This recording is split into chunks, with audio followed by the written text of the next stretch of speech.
रायगडच्या पोलादपूर तालुक्यात मुसळधार पाऊस, अनेक नद्यांना पूर तर सखल भागात पाणी, पावसामुळे जनजीवन विस्कळीत। रायगडच्या महाड तालुक्याला पावसाने झोडपलं, सावित्री नदीने ओलांडली धोक्याची पातळी।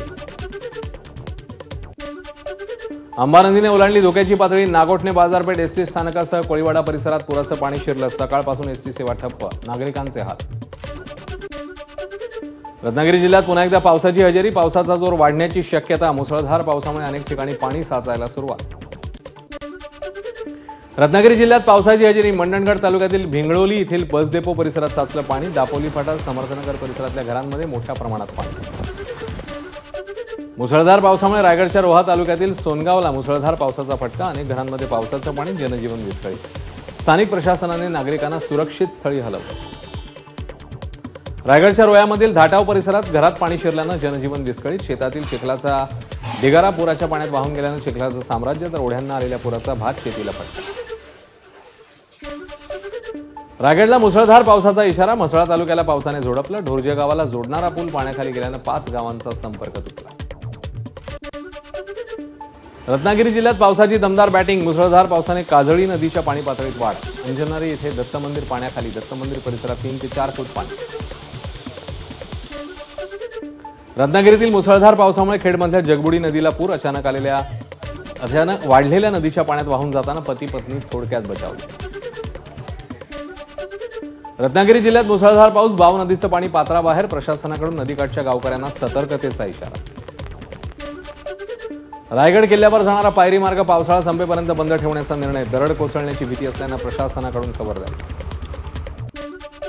कशेडी घाटातील भोगाव हद्दीत खचलेल्या रस्त्यावर पुन्हा एकदा दरड कोसळली, 2005 पासून या भागात वारंवार दरडी कोसळत आहेत, रखडलेल्या दुरुस्तीच्या कामामुळे नागरिकांमध्ये संताप। अनुस्कुरा मार्गे कोल्हापूरला जाणारी वाहतूक बंद, राजापूर पाचल कोल्हापूर रोडवर करंजफेंड मार्गावर पुराचं पाणी, वाहतूक पूर्णपणे बंद।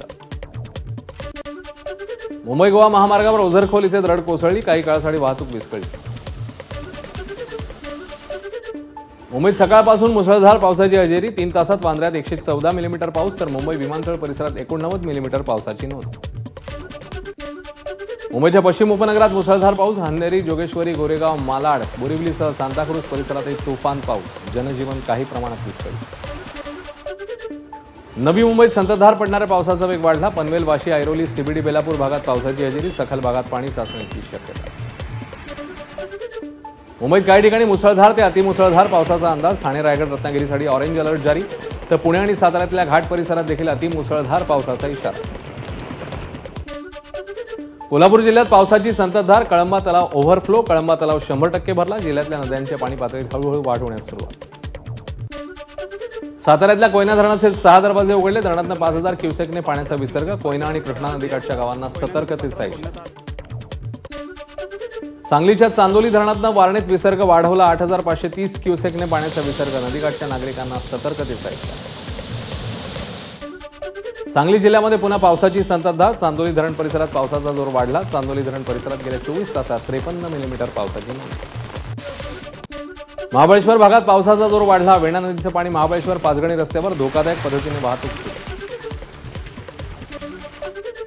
अहिल्यानगरच्या विविध भागात दमदार पावसाची हजेरी, जवळपास 25 दिवसांच्या विश्रांतीनंतर पाऊस, शेतकऱ्यांना दिलासा।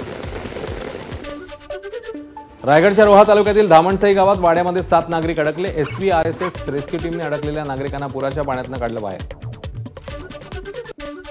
हिंगोलीमध्ये पावसाने दडी मारल्यानं पेरणी पिकं धोक्यात, जिल्ह्यात 79% पेरण्या पूर्ण, मात्र पावसाने दडी मारल्यानं शेतकरी चिंतेत। सिंधुदुर्गच्या सावंतवाडीतील आंबेगाव, रुपणवाडीतील तरुणाचा पुराच्या पाण्यात बुडून मृत्यू, रुपणवाडीतील पुलावर आलेल्या पुराच्या पाण्यातनं चालताना प्रशांत दळवी पुराच्या पाण्यात वाहून गेले।